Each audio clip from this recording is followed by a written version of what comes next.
Hello everybody, welcome back to the workshop. So today I want to talk a little bit about how big of an anvil do you realistically need to start blacksmithing. So this little pro tip is near and dear to my heart because I get asked all the time this question about how big of an anvil do I need in order for me to start blacksmithing. And the answer is really simple. You need an anvil, much like other tools, that is suited to the type of work that you are doing.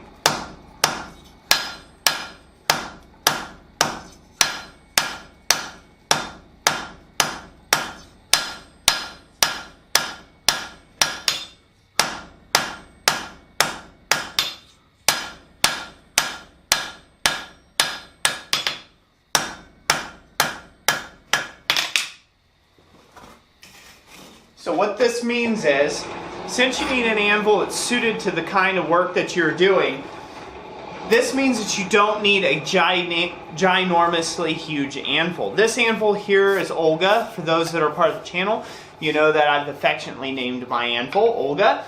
She's a 465-pound monster. She's an absolutely beautiful old girl. Great, big, love it. Okay, love to death. I love big anvils.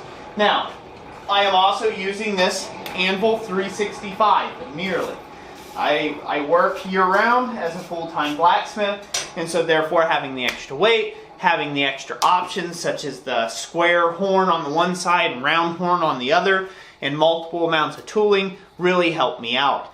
But if you're just getting started in blacksmithing, you don't need an anvil nowhere near this size. You could get the same amount of work done with a small stake anvil. This stake anvil here weighs about 8 pounds. Throw it in here. You can do the same amount of work on this, just with slightly smaller stock.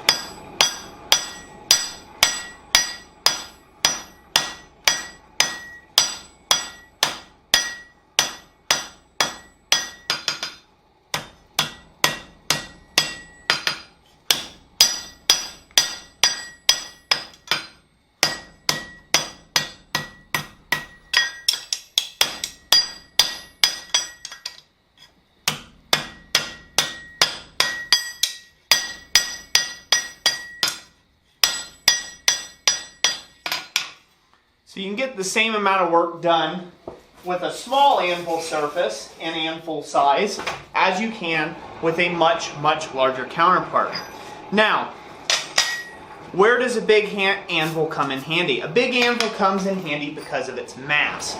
Not necessarily the hardness of the anvil, but the mass of the anvil under the hammer blows. So it's the supporting structure under the hammer blows that matters the most with an anvil.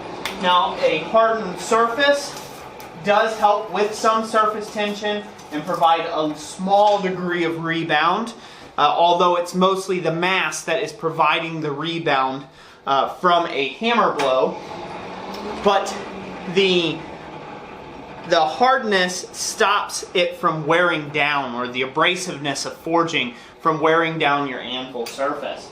And so again, you want a hardened piece of tool steel top if you can, or a hardenable anvil if you can, made out of something that can get to around 52 Rockwell in hardness. As a beginner, you really don't have to worry about this too much. I did a recent video, which I'll put a link here in the cards to it, but I use the surfaces a lot of times of sledgehammers locked in the vise as stake anvils. Again, this is going to have a lot higher Rockwell than 52. It's probably sitting around 58 Rockwell for a hammer face, although that's a little bit on the brittle side. But this hammer face here would serve fine if this was locked in somehow in a vise or cut and welded on a plate as an anvil to hammer stuff in between. And so again, this could be driven into a stump or the like and worked on just fine as an anvil face. So you can really go very economically when it comes to tooling, and sky's the limit.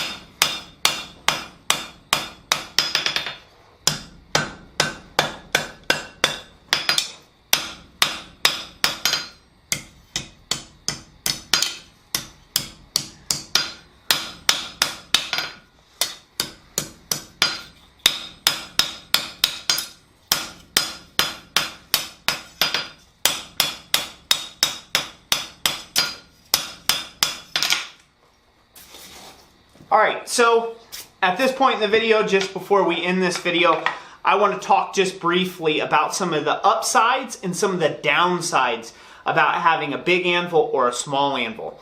The upsides to having a big anvil is the fact it doesn't move. Nowhere in this can I move this anvil. I'm a pretty strong guy, and you're just not going to move this.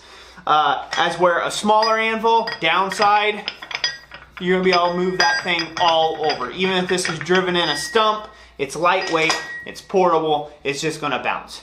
Upside, so that's one of the upsides to this. One of the downsides to this is it's not movable. So if you're doing a lot of demos or shows or craft fairs or things like that, this anvil here will not be your anvil that you want to take and get, especially not starting out.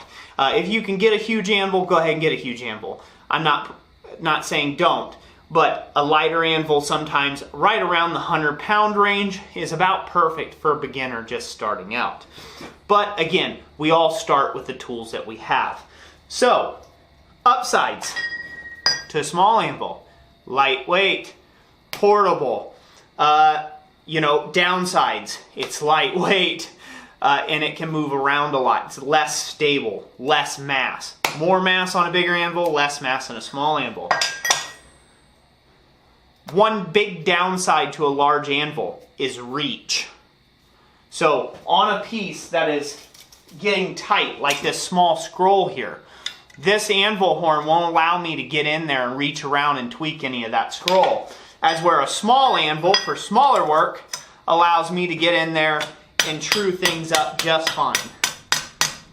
I can get that right in there and work right on around and do it just fine. So reaching issues, if you're doing a lot of small finesse work, you may want to think about starting with a smaller anvil. You can always get a larger main shop anvil at another time, but there's no sense in having to go through all the expense of getting a ginormous, whatever you want to call it, anvil right out the gate, unless you want one. So I hope that encourages you some out there not to get anvil envy. You can do just as good work off of a small little anvil, like a stake anvil and a stump. And a lot of times they're a lot cheaper to obtain. You can do just as good a work there as you can on a big anvil like this.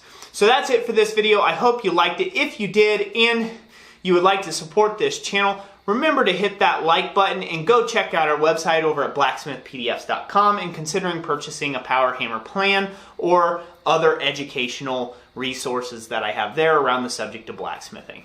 So that's it for this video. As always, God bless you, and we will catch you on the next one. Thanks for watching.